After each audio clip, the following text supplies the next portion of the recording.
அல்மா herbal அப்படிங்கிற YouTube சேனலை போய் சப்ஸ்கிரைப் பண்ணி வச்சுக்கோங்க. கோடை காலத்தில் நிறைய பேர் பழச்சாறுகளை குடிக்கிறீர்கள், தவறில்லை.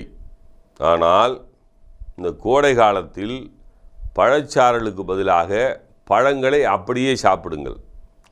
பொதுவாக பழச்சாறு பிழியப்பட்டால் பழத்தினுடைய சத்துக்கள் 50% குறைந்துவிடும். அதனால் கோடை காலத்தில் நிறைய பேர் பழச்சாறை சாப்பிடுகிறீர்கள்.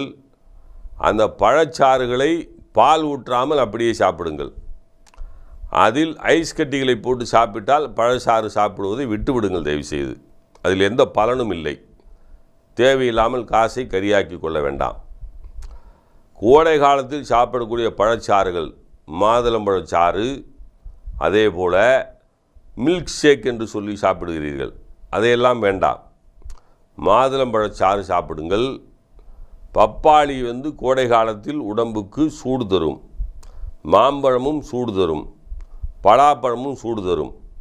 அதனால் ஆரஞ்சு, சாத்துக்குடி, மாதுளைப்பழம், கொய்யாப்பழம், சீத்தாப்பழம் இவைகளெல்லாம் கோடை காலத்திற்கு ஏற்ற பழங்கள். சளி பிடிப்பவர்கள் இந்த சீத்தாப்பழத்தையும் ஆரஞ்சையும் சாத்துக்குடியையும் தவிர்த்து விடுவது நல்லது.